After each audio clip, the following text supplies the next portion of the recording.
Hello everyone, welcome back to our YouTube channel the Kalakar classes. मैं आशीष से माफी चाहता हूँ कि आपको मैं रात को मैंने बोला था कि भाई मैं पार्ट सेट वन वन का पार्ट थ्री आपको मैं करा दूंगा। तो किसी कारण क्या हुआ, मैं कहीं जरूरी काम पड़ गया मुझे, तो वहां पे जाना पड़ गया, तो मैं सेट वन का पार्ट थ्री नहीं करवा पाया था। तो आपके इस वाले क्वेश्चन पेपर के जो थे, आपके सारे सारे 6 मार्क्स वाले क्वेश्चन, मैंने एक क्वेश्चन तो मैंने आपको करा दिया था। ठीक है, 6 मार्क्स वाले क्वेश्चन में से एक क्वेश्चन तो मैंने करा दिया था, बाकी आपके 6 क्वेश्चन आपके, हाँ 6 क्वेश्चन आपके बच गए थे। तो आज की इस क्लास में आपको मैं कराने वाला हूँ, जो आपको मैं 6 क्वेश्चन कराने वाला हूँ सिर्फ सेट वन के। वह आपके आपके एग्जाम के लिए वेरी वेरी मोस्ट इंपोर्टेंट है। इनकी संभावना आपके एग्जाम में आने की ज्यादा है, इसलिए आपको मैं ये सब करा रहा हूँ। एक बार इन सभी क्वेश्चन को देख लेना, उसके आंसर को एक बार पढ़ जरूर लेना। आपको मैं इस क्लास में पढ़ा ही रहा हूँ, बस में अभी एक बार देख लेना बस, ठीक है, एक बार शुरू से एंड तक पूरा देख लेना, बस दैट्स इट। इनकी आने की संभावना आपके एग्जाम के अंदर बहुत ज्यादा है, इसलिए आपको मैं करा रहा हूँ। ठीक है, तो लेट्स डू इट, फटाफट से शुरू करते हैं अपनी आज की इस क्लास को। ठीक है, क्लास को शुरू करने से पहले आपसे स्टूडेंट हमारे यूट्यूब चैनल पर नए हैं तो हमारे यूट्यूब चैनल को सब्सक्राइब करके बेल आइकन बटन को ऑन पे सेट कर लें, क्योंकि मैं आपके लिए मोस्ट मोस्ट इंपोर्टेंट वीडियो बना के देते रहता हूँ। एंड इस वाली वीडियो को लाइक नहीं किया, वीडियो को लाइक कर देना और वीडियो पर कमेंट जरूर करना प्लीज। कमेंट करते हो बहुत अच्छा लगता है, कमेंट जरूर करना प्लीज। चलो करते हैं। तो हमारे साथ आपने देखा होगा पिछली क्लास के अंदर खंड ए का मैंने 27 का ए मैंने का तो मैंने करा देता है, हमारे को खा से करना है। ठीक है, खा से हमारे को आंसर करना है। तो देखो खा जो हमारा क्वेश्चन रहेगा, और यहाँ से हमारे सारे से 6 6 मार्क्स वाले सारे क्वेश्चन है। ठीक है, तो केंद्र और राज्य संबंधों के बीच तनाव और संघर्ष के किन्हीं 3 मुद्दों का वर्णन कीजिए। केंद्र और राज्यों के बीच में जो तनाव होता है, हमारा संघर्ष होता है, वह हमेशा होते रहता है। ठीक है, तो उसके पीछे कई सारे मुद्दे हैं, जिसके वजह से केंद्र और राज्य के बीच में हमारे का लड़ाई झगड़ा, मतलब कि छोटे मोटे तनाव वनाव संघर्ष वंघर्ष, छोटे मोटे बहस वहस होते रहते हैं। ठीक है, तो वह कौन से मुद्दे हैं, उनके हमारे को 3 का वर्णन करना है। ठीक है, चलो करते हैं। ये रहा हमारा इसका आंसर। सबसे पहला है राज्यपाल की भूमिका। सबसे पहले जो हमारा है आंसर रहेगा, सबसे पहले जो हमारा मुद्दे का जो नाम है क्या है, राज्यपाल की भूमिका। ठीक है, जो राज्यपाल की नियुक्ति केंद्र सरकार द्वारा किया, ठीक है, की जाती है, और अक्सर उन पर केंद्र के एजेंट के रूप में कार्य करने का आरोप लगाया जाता है। केंद्र के मतलब कि जो राज्यपाल होता है राज्य के लिए होता है, राज्य का प्रमुख होता है। ठीक है, बट राज्य का प्रमुख होता है और राज्य का क्या करेगा, राज्य का सारे सारा काम धाम देखेगा वो। ठीक है, और राज्य की सरकार, राज्यपाल जो है राज्य के अंदर में जो भी मुख्यमंत्री होगा उसके साथ में काम करेगा। ठीक है, बट इसके ऊपर आरोप लगाया जाता है कि भाई ये केंद्र सरकार के साथ में क्या लिखा है, केंद्र सरकार के साथ में भाई वो जुड़ा पड़ा हुआ है। ठीक है, ये चीज।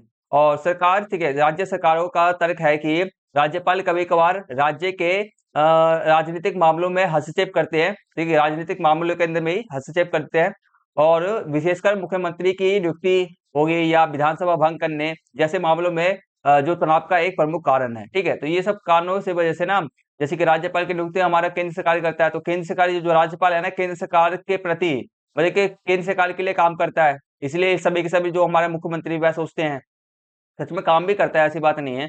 ठीक है, तो ये एक मुद्दा हो गया, ये टॉपिक हो गया विवाद का। दूसरा हमारा है वित्तीय स्वायत्तता। ठीक है, वित्तीय स्वायत्तता, या हम इसको स्वायत्तता को हम आत्मनिर्भरता भी हम कह सकते हैं, वित्तीय आत्मनिर्भरता। ठीक है, और संसाधन का बंटवारा। राज्य की शिकायत है कि केंद्र सरकार के पास अधिक वित्तीय संसाधन और कराधान शक्तियां हैं, मतलब कानूनी शक्तियां हैं, जिससे राज्यों की वित्तीय स्वतंत्रता कम हो जाती है। मतलब कि राज्यों की जो वित्तीय है, जो फाइनेंस जो हैगा, फाइनेंस आत्मनिर्भरता क्या होता है वह कम हो जाता है, और उन्हें कल्याणकारी प्रावधानों को लागू करने में बाधनों का सामना करना पड़ता है। ठीक है, बाधनों का मतलब रुकावटों का सामना करना पड़ता है। ठीक है, तो ये सब है। तीसरा बिंदु है कानून व्यवस्था व राज्य का विषय होने के बावजूद। कानून व्यवस्था हो गया। ठीक है, कानून जो व्यवस्था है आपका आएगा राज्य का विषय है। ठीक है, के बावजूद केंद्र सरकार कभी कभार राज्यों की सहमति के बिना केंद्रीय सशक्त पुलिस हो गया, पुलिस बलों को तैनात करती है, जिससे क्षेत्राधिकार और नियंत्रण को लेकर तनाव उत्पन्न होता है।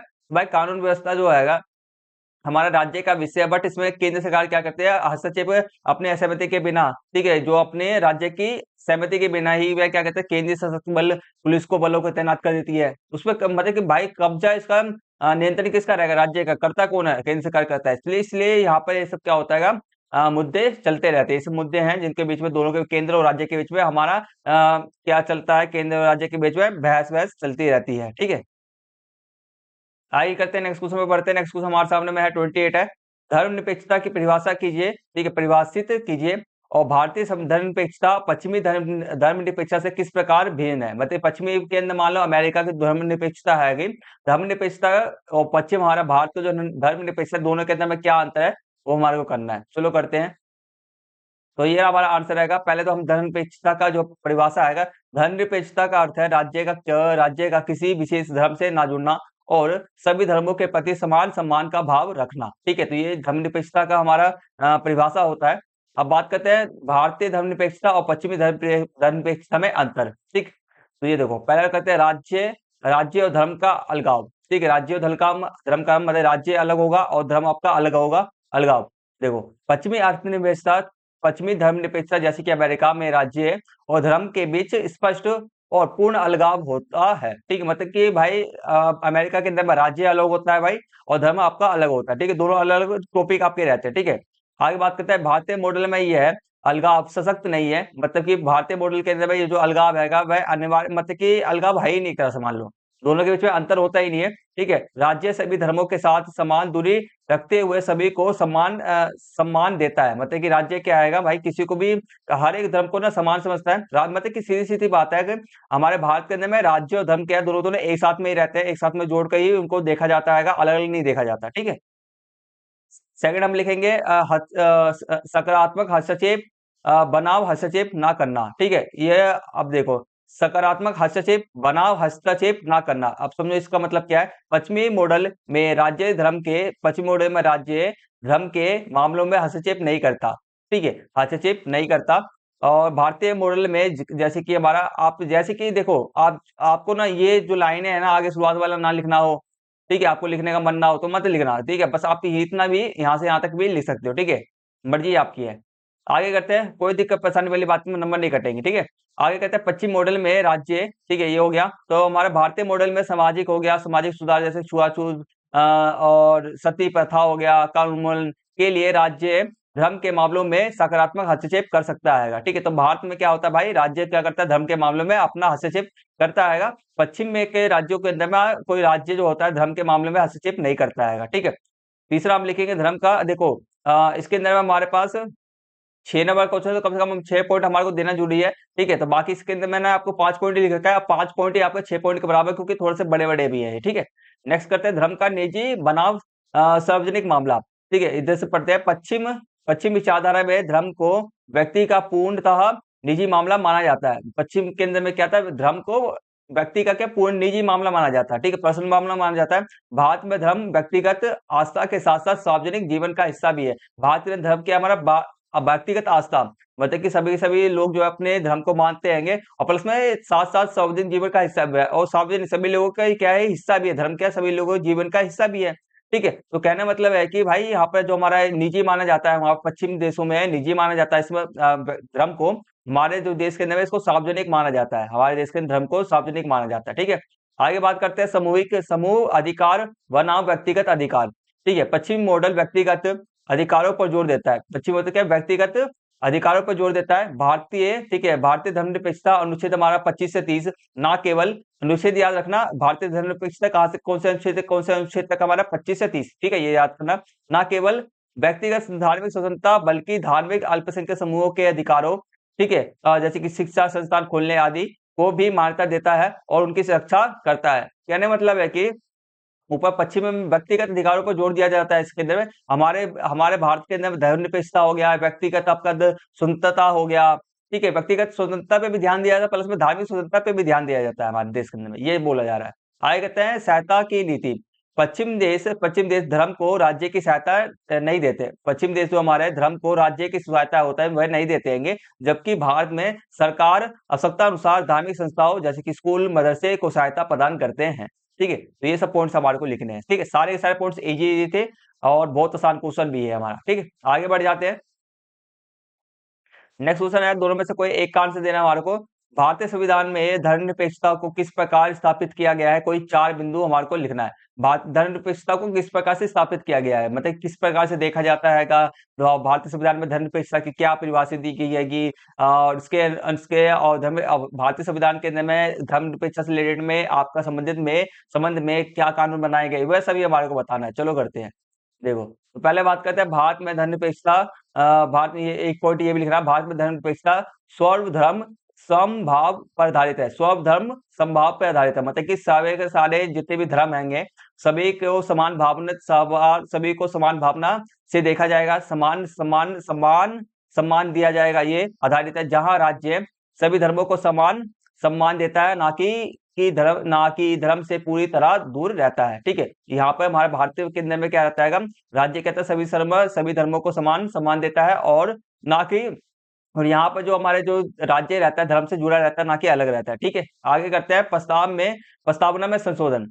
42वां संविधान संशोधन 1976 में प्रस्तावना में धर्मनिरपेक्षता शब्द जोड़कर यह स्पष्ट किया गया है कि भारत का कोई आधिकारिक राज्य धर्म नहीं है, और राज्य सभी धर्मों के प्रति प्रतिष्ठित रहेगा। प्रतिष्ठित का मतलब है कि सम्मान रहेगा। ठीक है, मतलब कि समान भावना रखेगा, सम्मान समान भावना रखेगा।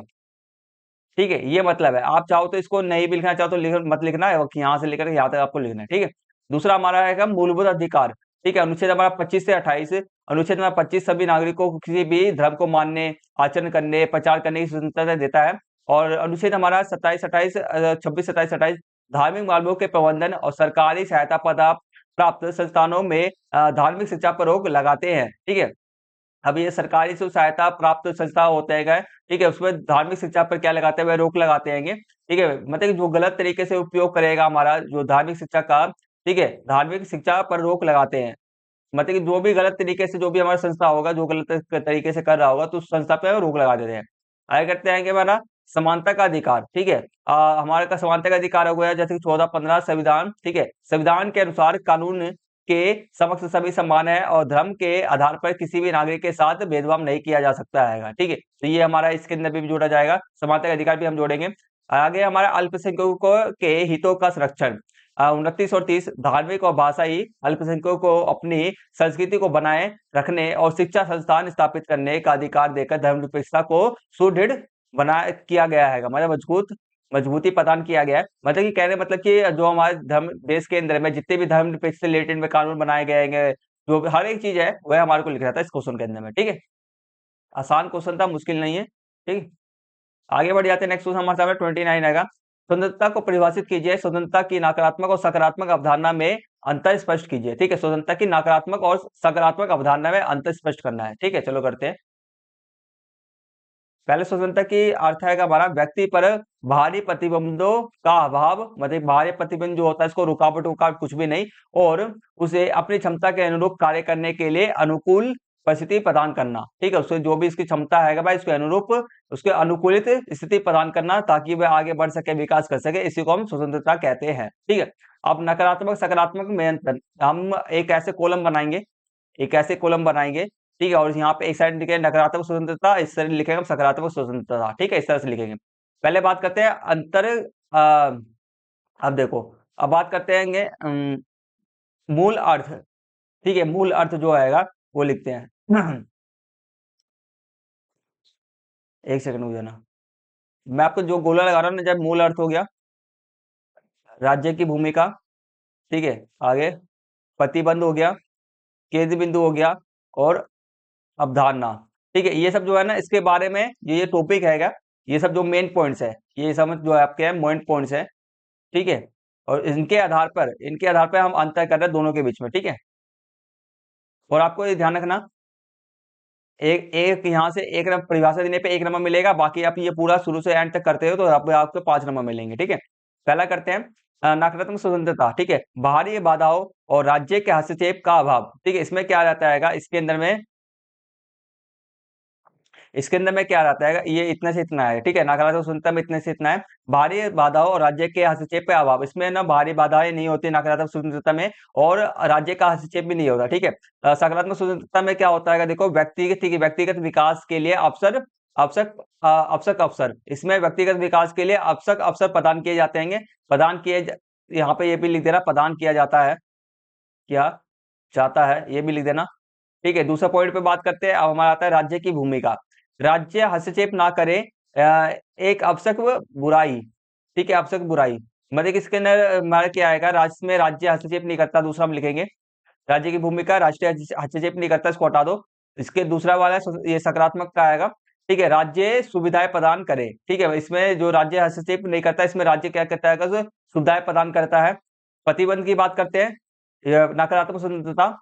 प्रतिबंधों को स्वतंत्रता का दुश्मन मानती है, प्रतिबंधों को स्वतंत्रता का दुश्मन मानती है, इसके अंदर में माना जाता है। एंड इस बार सकारात्मक स्वतंत्रता, उचित और तार्किक प्रतिबंधों को स्वीकार किया जाता है। इसमें जो उचित, जो भी उचित होते हैं प्रतिबंध होते हैं, ठीक है, उनको उचित या तर्कित जो भी सही हो, जो भी स्वतंत्रता, जो भी हमारे क्या प्रतिबंध सही हो, उनको उसको स्वीकार किया जाता है बस, ठीक है। केंद्र बिंदु की बात करते हैं, ठीक है, जिसमें व्यक्ति और उसके व्यक्तिगत क्षेत्र पर जोर, व्यक्तिगत क्षेत्र पर जोर दिया जाता है, जोर दिया जाता है, ठीक है, व्यक्ति और उसके व्यक्तिगत क्षेत्र पर जोर दिया जाता है इसके अंदर में, ठीक है, मतलब कि ये जो होता है ना इसके स्वतंत्रता के अंदर में, इसमें सिर्फ और सिर्फ अपने व्यक्ति खुद व्यक्ति, उसको खाली सिर्फ और सिर्फ व्यक्ति या व्यक्तिगत क्षेत्र पर बस जोर दिया जाता है, सभी लोगों के लिए नहीं होता। ये नकारात्मक स्वतंत्रता ये सभी लोगों के लिए होता है, खुद के लिए होता है और अपने आसपास के क्षेत्र के लिए होता है बस, ठीक है। आगे बात करते हैं सामाजिक विकास समानता, सामाजिक विकास और समानता पर जोर। इसके अंदर में और सकारात्मक स्वतंत्रता के अंदर में सामाजिक विकास हो गया, समानता पर जोर दिया जाता है, सभी के सभी सभी को समान सम्मान, सभी को समान अधिकार दिया जाता है। इसमें इसमें जो फोकस जो होता है वह एक खुद पे ही व्यक्ति पे ही फोकस होता है बस, ठीक है।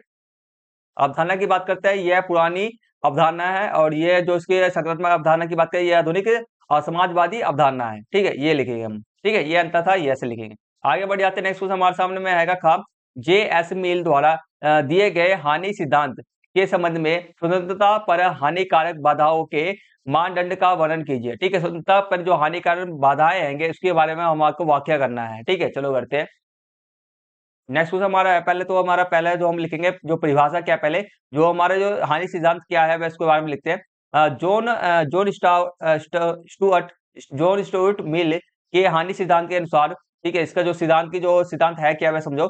किसी व्यक्ति की स्वतंत्रता पर केवल तभी रोक लगाई जा सकती है जब उसके कार्य दूसरे को स्पष्ट रूप से हानि पहुंचाते हैं, ठीक है। तो इनका सिद्धांत क्या कहता है, इनका सिद्धांत ये कहता है कि भाई किसी भी व्यक्ति की स्वतंत्रता पर तभी रोक लगाई जा सकती है जब उसके जो कार्य होंगे, उसके कार्य आपके दूसरे व्यक्ति को स्पष्ट रूप से हानि ना पहुंचाते हो, ठीक है। मतलब कि तब तक हम इसको रोकेंगे नहीं जब तक दूसरे व्यक्ति को नुकसान ना पहुंचाए, नुकसान पहुंचाएगा तो भाई इसको रोकना जरूरी है। अगर अगर नुकसान नहीं पहुंचा रहा तो भाई फिर ठीक है भाई, काम करते रहो अपना, ठीक है? ये कहने का मतलब है।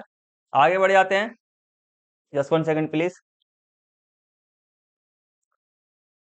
ठीक है। अब इसमें लिखते हैं आत्मसंबंधित कार्य, ठीक है, आत्मसंबंधित कार्य मतलब कि देखो इसमें जो होता है ना, सीधे इसमें अब पढ़ते हैं आगे। आत्मसंबंधित कार्य, इसमें देखो यदि कोई कार्य केवल स्वयं व्यक्ति को प्रभावित करता है और दूसरों को कोई हानि नहीं पहुंचाता तो समाज या राज्य उसमें हस्तक्षेप नहीं करना चाहिए, ठीक है। मतलब कहने का मतलब है कि भाई जो भी कार्य होता है आत्मसंबंधित कार्य, ठीक है, इसके अंदर में व्यक्ति यदि कार्य केवल स्वयं उसको ही नुकसान पहुंचाता है तो दूसरों को नुकसान नहीं पहुंचाता तो इसमें समाज हो गया और उसमें कोई राज्य हो गया हस्तक्षेप नहीं करे, रुकावट नहीं करेगा और व्यक्ति अपने कार्यों और उनके परिणामों के लिए स्वयं जिम्मेदार होता है, ठीक है। तो इसमें हमारा कहने का मतलब है कि भाई इसमें ये तो ना थोड़ा थोड़ा नकारात्मक स्वतंत्रता है ना, नकारात्मक स्वतंत्रता है, इस पे फोकस है ये, ठीक है, नकारात्मक स्वतंत्रता पर इस पे चीज पे ये फोकस है, ये वाला क्वेश्चन, ठीक है, ध्यान रखना। वही चीज आ गया, तो ये चाहो तो इससे लिख रहे हैं तो लिख लो, वरना तो यहाँ से यहाँ तक लिख रहा है। सेकंड पॉइंट हम लिखते हैं पर संबंधित कार्य, ठीक है, पर संबंधित कार्य, स्वतंत्रता पर प्रतिबंध केवल उन कार्यों के लिए उचित है जिनसे दूसरों की हानि पहुंचती है। राज्य या समाज को ऐसे कार्यों को रोकने के लिए हस्तक्षेप करने का अधिकार दिया जाता है इसके अंदर में। तीसरा हमारा आत्मरक्षा का एकमात्र औचित्य, किसी भी समुदाय में किसी सदस्य की इच्छा के विरुद्ध शक्ति के उपयोग का एकमात्र उद्देश्य किसी अन्य व्यक्ति को हानि से बचाना हो सकता है। मतलब कहने का मतलब कि सभ्य समुदाय के अंदर में किसी व्यक्ति की इच्छा के विरुद्ध, मतलब किसी व्यक्ति की इच्छा के विरुद्ध भाई शक्ति का उपयोग शक्ति का उपयोग का एकमात्र उद्देश्य होना चाहिए भाई किसी व्यक्ति को हानि से बचाने के लिए, ना कि भाई इसको जानबूझ के भाई इसको हानि कराने के लिए, ठीक है। आगे करते हैं, हमने कितने पॉइंट्स कर ले, 3 1 4 हो गया, 4 पॉइंट्स इसको मिला के 4 पॉइंट्स हो जाएगा, ठीक है। और एक और पॉइंट लिख देना, बस बात छोड़ देना। हानिकारक, ठीक है, हानि की भी गंभीरता, राज्य के हस्तक्षेप का औचित्य केवल गंभीर नुकसान को रोकने के लिए, ना कि केवल किसी नैतिक विचार के आधार पर है, ठीक है। राज्य हस्तक्षेप तभी कर सकता है जब भाई कोई गंभीर नुकसान हो रहा हो, तभी कर सकता है, वरना कोई रुकावट ये राज्य इसमें नहीं डाल सकता कार्य के अंदर में, ठीक है। और बस ये लिख सकते हो आप, ठीक है, 5 पॉइंट लिखना बस बहुत रहेगा। आगे बढ़ जाते हैं, 33वां क्वेश्चन का कहा आएगा, भारत के प्रधानमंत्री को वास्तविक कार्यपालिका का प्रमुख क्यों कहा जाता है, प्रधानमंत्री की भूमिका शक्ति का वर्णन करना है, ठीक है। चलो करते हैं। तो पहले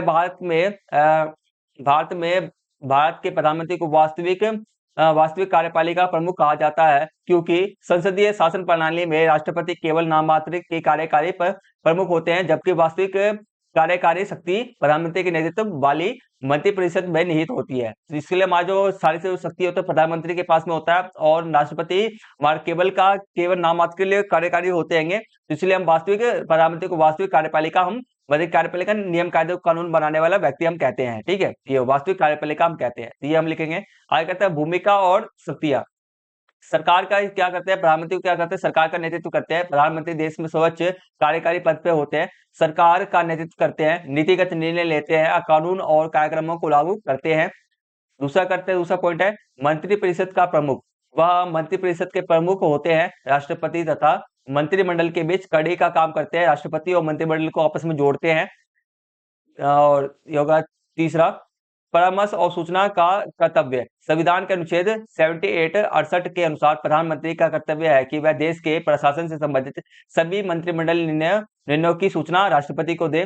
फोर्थ हमारा प्रतिनिधित्व। प्रधानमंत्री राष्ट्रीय और अंतर्राष्ट्रीय मंचों पर देश का प्रतिनिधित्व करते हैं। ठीक है। फिफ्थ हमारा है शासन और प्रशासन। वह देश के शासन प्रशासन में महत्वपूर्ण भूमिका निभाते हैं। ठीक है, तो ये सारे पॉइंट्स हमारे को लिखने हैं। ठीक है, सारे यहाँ से लेकर के हमारे को पूरा लिखना है। आसान पॉइंट्स है, कोई इतना मुश्किल क्वेश्चन नहीं है, आसान है। का करते आएंगे। भारत में नौकरशाही की प्रमुख विशेषता बताइए, और नौकरशाही जनता के प्रति उत्तरदायी कैसे हो सकती है, हमारे को बता रहा है। ठीक है, तो नौकरशाही के देखो, नौकरशाही के लिए 4 नंबर का नौकरशाही की विशेषता बताना, 4 नंबर का यहाँ से 4 पॉइंट यहाँ से लिखेंगे और 2 पॉइंट इसके लिए लिखेंगे हम। ठीक है, चलो करते हैं। पहले बात करते हैं नौकरशाही की विशेषता के बारे में बात करते हैं। ठीक है, पहला जो पॉइंट उनके बारे में 4 पॉइंट हम लिखेंगे। ठीक है, 4 पॉइंट, कोई 5 में से कोई भी 4 पॉइंट हमारा लिखना है। तो योग्यता आधारित चयन, यूपीएससी या राज्य लोक सेवा आयोग द्वारा निष्पक्ष परीक्षा के माध्यम से चयन होता है इनका। दूसरा है स्थायी कार्यपालिका या यह है राजनीतिक कार्यपालिका मंत्री की तरह बदलती नहीं है, बल्कि स्थायी रूप से काम करते हैं। इनका जो इसका जो कार्य करने का समय रहता है इनका फिक्स रहता है भाई। ठीक है, पदानुक्रम और आदेश की श्रृंखला। यह एक सीढ़ीदार ऊपर से नीचे संरचना है, जहां अधिकारी और अधीनस्थ कर्मचारी के कर्तव्य स्पष्ट होते हैं। ठीक है, इसमें जो होता है इसके अंदर में पदानुक्रम, इनका जो पदानुक्रम जो रहता है, पद रहता है, जो पद वह उनका डिवाइड पद जो रहता है वह निश्चित रहता है, कौन से पद पे रहेंगे कौन से पद पे नहीं रहेंगे। और आदेश की श्रृंखला, और उसके अंदर में सभी के सभी लोग जो सबसे मेन ऊपर में जो रहता है वो नीचे वाले को क्या करे, आदेश देगा। तो ये सब चीजें कहा जा रहा है। फोर्थ हमारा राजनीतिक तटस्थता और निष्पक्षता। सिविल सेवक का निष्पक्ष होना आवश्यक है, वह किसी दल के प्रति वफादार ना होकर संविधान और जनता के प्रति वह वफादार होते हैं, ये विशेषता हो गया। फिफ्थ हमारा औपचारिक नियम और कानून। कार्य प्रक्रिया का पालन लिखित नियम वाले और कानून के तहत किया जाता है, ना कि व्यक्तिगत इच्छा के अनुसार इसमें किया जाता है। ठीक है, इसके अंदर में आगे बढ़ जाते हैं। नौकरशाही जनता के प्रति कैसे उत्तरदायी हो सकता है, कोई 2 पॉइंट लिखना है हमारे को, कोई 2 पॉइंट लिखना है। ठीक है, तो पारदर्शिता और ई गवर्नेंस, काम का डिजिटलीकरण और ऑनलाइन पोर्टल और सोशल मीडिया के माध्यम से जनता से जुड़ना। ठीक है, इससे व्यक्ति के प्रति वे क्या रहते हैं, ये नौकरशाही हमारा जनता के प्रति उत्तरदायी रहेंगे। मतलब जनता के प्रति उत्तरदायी का मतलब है कि जनता को जवाब देंगे, हर एक कार्य के लिए क्या करेंगे, नौकरशाही जो हमारे आएंगे हमारे उत्तर आंसर देंगे। ठीक है, हर एक कार्य का भाई सूचना क्या है क्या नहीं, जनता को प्रति वह जवाब देंगे। ठीक है, जनता का कोई क्वेश्चन है तो वह कौन जवाब देगा, नौकरशाही देंगे। हमारा है कि सुनवाई। ठीक है, जन सुनवाई या शिकायत निवारण तंत्र। जन सुनवाई या शिकायत निवारण तंत्र, जनता की समस्या को चुनने के लिए नियमित बैठकें। ठीक है, और प्रभावी शिकायत निवारण सेल। ठीक है, तो ये हमारा उत्तरदायी बनाने के लिए हम ये कर सकते हैं। हमारा तीसरा हम कर सकते हैं सेवा भाव। नौकरशाही में शासन के बजाय सेवक की मानसिकता विकसित करने के लिए नियमित प्रशिक्षण देना उनको। तो ये सब हमारे पॉइंट्स है। ठीक है, आगे क्वेश्चन है, बस हमारे ये कंप्लीट हो गया। मैंने यहाँ तक क्वेश्चन आपको मैं ये बोलता हूँ, मैंने यहाँ से यहाँ तक मैंने आपको पूरा 30 क्वेश्चन करा दिया है। 7 ही क्वेश्चन थे, ज्यादा लंबा चौड़ा क्वेश्चन नहीं था। मैं आपको सिर्फ इतना कहना चाहूंगा, ठीक है, अभी आपके पास में समय है, घबराना बिल्कुल भी मत। ठीक है, बस इतना ध्यान रखना, बस एक बार अभी मैंने आपको पढ़ा दिया है, इसको फटाफट से ना एक बार फटाफट से पढ़ लेना, एक बार फटाफट से क्या कर लेना, पढ़ लेना बस। ठीक है, तो आशा करता हूँ स्टूडेंट को, जहां तक मैंने अभी तक यहाँ पर पढ़ाया है आपको बढ़िया तरीके से समझ में आ गया होगा। कोई दिक्कत परेशानी कुछ भी हो तो आपके साथ मैं आपके साथ डाउट्स को क्लियर कर दूंगा, कमेंट कर देना, ठीक है, जो भी कुछ भी हो। और इस वाली वीडियो को लाइक नहीं किया, वीडियो को लाइक कर देना, चैनल पे आप नए चैनल को सब्सक्राइब करके बेल आइकन बटन को ऑन पे सेट कर देना, वीडियो को अपने दोस्तों में शेयर जरूर कर देना, और वीडियो को बनाने में बहुत ज्यादा मेहनत लगता है, प्लीज एक कमेंट जरूर करना, प्लीज प्लीज सभी सभी सभी के सभी बच्चे एक एक कमेंट जरूर करना प्लीज, ठीक है। तो आज की क्लास को यही फिनिश करते हैं, आपसे सुनकर मैं जल्दी से ही कार्टून वाले जो क्वेश्चन होते हैं, इमोशन इंपोर्टेंट क्वेश्चन, जल्दी उसका वीडियो मैं लेकर के आऊंगा। तो आपसे सुनना, हमारे यूट्यूब चैनल को सब्सक्राइब करके बेल आइकन बटन को ऑन पे सेट कर लेना, ताकि आपको जल्दी से देखने को मिल जाएगा, ठीक है। तो बस आज की क्लास को यही फिनिश करते हैं, मिलते हैं जल्दी से नेक्स्ट वीडियो के में, तब तक के लिए टेक केयर, टेक बाय, जय हिंद, जय Bharat and thank you for watching.